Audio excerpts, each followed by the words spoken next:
வாழ்க வளமுடன். ஓம் நமச்சிவாய. அனைத்து தமிழ் உள்ளங்களுக்கும் வணக்கம்.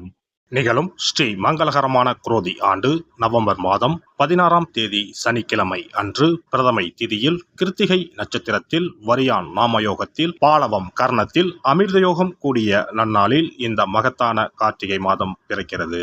கார்த்திகை மாதம் என்றாலே ஐயப்பனுக்கு விரதம் ஆரம்பிக்கக்கூடிய காலகட்டம் ஆகும். மற்ற எந்த மாதத்திற்கும் இல்லாத தனிச்சிறப்பு கார்த்திகை மாதத்திற்கு உண்டு. இந்த கார்த்திகை மாதத்தில்தான் மழை, வெயில், பனி ஆகிய அனைத்தும் கலந்த காலநிலை நிலவும். கார்த்திகை மாதத்தில் கார்த்திகை தீபம், சோமவார விரதம், உமா மகேஸ்வர விரதம், கார்த்திகை ஞாயிறு விரதம், கார்த்திகை விரதம், விநாயகர் சஷ்டி விரதம், முடவன் முழுக்கு, கார்த்திகை மாத வளர்பிறை, துவாதசி, துளசி கல்யாணம் போன்ற வழிபாடுகள் மேற்கொள்ளப்படுகின்றன. சூரிய பகவான் விருச்சிக ராசியில் சஞ்சரிக்கக்கூடிய கார்த்திகை மாதத்தில் சூரிய புதன் சேர்க்கையால் புதாதித்ய ராஜயோகமும், சூரியன் குரு எதிரெதிர் ஸ்தானத்தில் சஞ்சரிக்கும் போது சம சப்தம யோகமும், சூரியனுக்கு தனஸ்தானத்தில் சுக்கிரனின் அமைப்பால் வேசி யோகமும் உருவாகிறது. இந்த கிரக அமைப்பினால் உங்கள் ராசிக்கு இம்மாதம் ஏற்படும் சுபம் மற்றும் அசுப பலன்கள் என்ன என்பதனையும், அசுப பலன் ஏற்படுமாயின் ராசிக்காரர்கள் செய்ய வேண்டிய பரிகாரம் என்ன, வழிபட வேண்டிய தெய்வம் யார் என்பதனை பற்றியும் விரிவாக காண்போம். பிறக்கப் போகும் இம்மாதத்தில் உங்கள் வாழ்வில் வளமும் நலமும் செல்வ செழிப்பும் பெற்று வாழ்வில் உயரிய நிலையை அடைய எல்லாம் வல்ல எம்பெருமானை வேண்டி விரும்பி கேட்டுக்கொள்கிறேன். கன்னிராசி அன்பர்களே, நீங்கள் உணவிற்கு முக்கியத்துவம் அளிப்பவர்கள். இந்த மாதம் எதிலும் கவனமாக இருப்பது நன்மை தரும். சுக்கிர பகவானின் சஞ்சாரம் பணவரத்தை அதிகப்படுத்தும். பேச்சின் இனிமை, சாதுரியம் இவற்றால் எடுத்த காரியங்கள் கைகூடும். புண்ணிய காரியங்களில் நாட்டம் அதிகரிக்கும். தந்தையுடன் வீண் வாக்குவாதங்களை தவிர்ப்பது நல்லது. அவரை அனுசரித்து செல்வது மிக நல்லது. பூர்வீக சொத்துக்கள் மூலம் வரவேண்டிய லாபம் தாமதப்படும். தொழில் வியாபாரத்தில் எதிர்பார்த்த லாபம் பெற கடினமாக உழைக்க வேண்டியிருக்கும். புதிய ஆர்டர்கள் கிடைப்பதில் தாமதம் உண்டாகும். உத்தியோகத்தில் இருப்பவர்கள் கூடுதலாக உழைக்க வேண்டியிருக்கும். முயற்சிகள் எதிர்பார்த்த பலன் தராமல் போகலாம். வீண் அலைச்சல்கள் உண்டாகலாம். குடும்பத்தில் இருப்பவர்கள் உங்களின் ஆலோசனைகளை கேட்டு எதையும் செய்வார்கள். கணவன் மனைவிக்கு இடையே இருந்து வந்த பிரச்சனைகள் நீங்கும். பிள்ளைகளுடன் அனுசரித்து செல்வது நல்லது. பெண்களை பொறுத்தவரை எதிலும் முழு கவனத்துடன் ஈடுபடுவது நன்மையை தரும். பணவரத்து எதிர்பார்த்தபடி இருக்கும். கலைத்துறையினர் மற்றவர்களுக்கு உதவ போய் வீண் பலிகளை ஏற்பர். கவனம் தேவை. தொழில் தொடர்பான அலைச்சல்கள் அதிகரிக்கும். ஆனால் பணவரத்து திருப்திகரமாக இருக்கும். மற்றவர்களின் கருத்துக்களுக்கு மதிப்பு கொடுப்பது நன்மை தரும். அரசியல் துறையினருக்கு கூடுதல் பணி சுமையை ஏற்க வேண்டி இருக்கும். மேலிடத்தில் உங்களது கருத்துக்களை தெரிவிக்கும் போது கவனமாக பேசுவது நல்லது. வீண் அலைச்சல், தடை தாமதம் ஏற்படலாம். கவனம் தேவை. புதிய முயற்சிகளை தள்ளி போடுவது நல்லது. மாணவர்களுக்கு கல்வியில் வெற்றி பெற அதிக ஈடுபாட்டுடன் படிப்பது நன்மையை தரும். வீண் அலைச்சல்கள் ஏற்படலாம். நட்சத்திர பலன்கள் உத்திரம் 2, 3, 4ஆம் பாதங்கள். இந்த மாதம் வீண் கவலை ஏற்பட்டு நீங்கும். உடல் ஆரோக்கியத்தில் கவனம் தேவை. உங்களது சொத்து தொடர்பான விவகாரங்களில் தாமதம் ஏற்படும். பக்தியில் நாட்டம் அதிகரிக்கும். நெருங்கிய நண்பர்களிடம் மனஸ்தாபம் ஏற்படலாம். அஸ்தம் நட்சத்திரம். இந்த மாதம் தொழில் வியாபாரத்தில் ஈடுபட்டு இருப்பவர்கள் பார்ட்னர்கள் மற்றும் வாடிக்கையாளர்களிடம் அனுசரித்து செல்வது நன்மையை தரும். உத்தியோகத்தில் இருப்பவர்கள் வேலைப்பளு ஏற்பட்டாலும் எப்படியாவது செய்து முடித்து விடுவீர்கள்.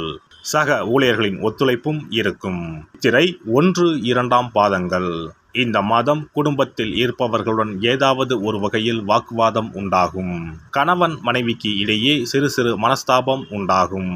சகோதரர்களிடம் கருத்து வேற்றுமை ஏற்படலாம். வெளியூர் பயணங்கள் செல்ல வேண்டி இருக்கும். புதன் கிழமையில் அருகில் இருக்கும் காவல் தெய்வத்தை வணங்க மனதில் இருந்த குழப்பம் நீங்கி நிம்மதி உண்டாகும். கடன் பிரச்சனைகள் தீரும். சிறப்பு தொகுப்பு. கண் திருஷ்டிகள் அகன்று தடைப்பட்டு கொண்டிருக்கும் காரியங்கள் நிறைவேற செய்ய வேண்டிய பரிகாரம் என்ன என்பதனை பற்றி காண்போம். வாழ்க்கையில் நல்ல நிலையில் இருந்தவர்கள் கூட திடீரென்று பொருளாதாரம் இழந்து மன கஷ்டங்களுடன் வாழும் நிலை ஏற்படும். இந்த நிலை எதனால் ஏற்பட்டது என்று ஆராய்ந்து பார்த்தால் பெரும்பாலும் அவர்களின் மீதான கண் திருஷ்டிதான் காரணமாக இருக்கும். கல்லடி பட்டாலும் கண்ணடி படக்கூடாது என்று சொல்வார்கள் அல்லவா, அது உண்மைதான். இது போன்ற பிறரின் பொறாமை கொண்ட கண் திருஷ்டியினால் பலரின் வாழ்க்கை சிரமத்திற்கு ஆளாக நேரிடும். இது போன்ற கண் திருஷ்டிகளிலிருந்து எப்படி தப்பிப்பது? இருக்கவே இருக்கிறது எளிதாக கிடைக்கும் ஊமத்தஞ்செடி. தெய்வ சக்தி நிறைந்த செடியாக கருதப்படும் ஊமத்தஞ்செடியின் காய், பூ, இலைகள் என அனைத்தும் தீய சக்திகள் விரட்ட பரிகாரத்துக்கு பயன்படுகிறது. பொதுவாக ஊமத்தம் காய்க்கு கெடுதலை அகற்றக்கூடிய சக்தி உண்டு. நம் வீட்டில் உள்ள எதிர்மறை சக்தியை அகற்றுவதற்கு ஊமத்தங்காய் தீபம் சிறந்த பரிகாரமாகிறது. தெய்வீக மகத்துவம் நிறைந்த ஊமத்தங்காய் மற்றும் பூவையும் எடுத்துக்கொள்ளுங்கள். வீட்டுக்கு அருகில் இல்லை என்றால் நாட்டு மருந்து கடைகளில் கிடைக்கும். இந்த 2 பொருட்களையும் மஞ்சள் தண்ணீரை கொண்டு நன்றாக கழுவி விடுங்கள். சிறிது நேரம் அவற்றிலுள்ள ஈரம் போக ஆறவிட்டு பிறகு அவற்றை ஒரு மஞ்சள் துணியில் குலதெய்வத்தை வேண்டி ₹1 நாணயத்தோடு சேர்த்து முடிந்து வீட்டின் நிலைப்படியில் கட்டி தொங்கவிடுங்கள். இந்த முடிச்சை வெள்ளிக்கிழமை அல்லது ஞாயிற்றுக்கிழமைகளில் தயார் செய்து வாசல் படியில் கட்டுவது சிறப்பு. தினமும் வீட்டில் தீபம் ஏற்றி காண்பிக்கும் போது இந்த முடிச்சுக்கும் காண்பிக்கவும். இதேபோல் ஊமத்தம் இலைகள் கிடைத்தால் அந்த இலைகளை சுத்தமான மஞ்சள் தண்ணீரில் கழுவிவிட்டு அவற்றை கொண்டு வீட்டில் இருக்கும் விநாயகருக்கு திங்கள் கிழமைகளில் தொடர்ந்து அர்ச்சனை செய்து வர வேண்டும். ஊமத்தம் பூவையும் விநாயகருக்கு சூட்டலாம். 3 வாரங்கள் தொடர்ந்து திங்கள் கிழமைகளில் விநாயகருக்கு ஊமத்தை இலையால் அர்ச்சனை செய்து ஊமத்தம் பூவை சூட்டி வழிபட்டால் வீட்டில் உள்ள கெட்ட சக்தி நடமாட்டம் மற்றும் கண் திருஷ்டிகள் தீரும். ஊமத்தம் செடியும் சிவபெருமானுக்கு உகந்த இலை ஆகும். இந்த ஊமத்தங்காய் வைத்து சிவபெருமானுக்கு தீபம் ஏற்றி வழிபடுவதன் மூலம் நமது பிரச்சனைகளில் இருந்து எளிதாக விடுபட முடியும். முதலில் 2 ஊமத்தங்காய்களை எடுத்துக்கொள்ள வேண்டும். அவற்றின் மீது முட்கள் இருப்பதால் மிகவும் கவனமாக கையாள வேண்டும். ஊமத்தங்காயின் காம்பு பகுதிகளை வெட்டி கொண்டு கத்தியை பயன்படுத்தி ஊமத்தங்காயின் உள்ளே இருக்கும் விதை பகுதியை முழுவதுமாக நீக்கிவிட வேண்டும். பின்னர் 2 அகல் விளக்குகள் மற்றும் விளக்கு வைப்பதற்கான 2 தட்டுகளை எடுத்து சுத்தம் செய்து அவற்றிற்கு மஞ்சள் குங்குமம் போட்டு வைத்துக் கொள்ள வேண்டும். பின்னர் 2 தட்டின் மீதும் ஒவ்வொரு அகல் விளக்கை வைத்துக் கொள்ள வேண்டும். அதன் பிறகு எப்போதும் பூஜை செய்வதற்கு வைப்பது போன்ற வெத்தலைப்பாக்கு, பழம் போன்றவற்றை வைத்துவிட்டு 2 விளக்குகளையும் ஏற்றி சிவபெருமானை மனதார வேண்டிக் கொள்ள வேண்டும்.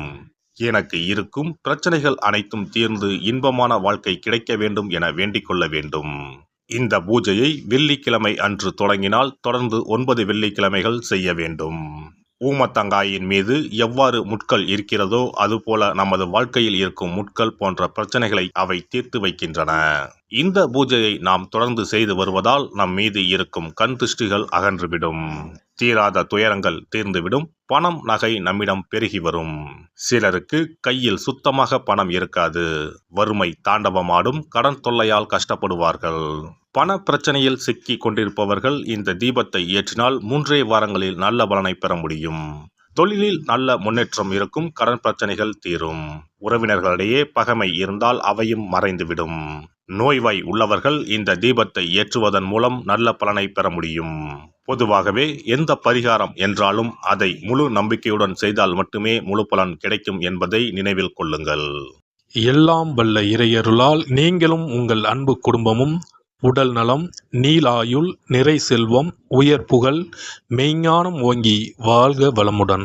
இந்த வீடியோ பதிவு உங்களுக்கு பிடித்திருந்தால் லைக் பண்ணுங்க, கமெண்ட் பண்ணுங்க, ஷேர் பண்ணுங்க. மறக்காம சப்ஸ்கிரைப் பண்ணுங்க. பக்கத்துல இருக்கிற பெல் பட்டனை கிளிக் பண்ணுங்க. நன்றி, வணக்கம். ஓம் நமச்சிவாய. சிவாய நம.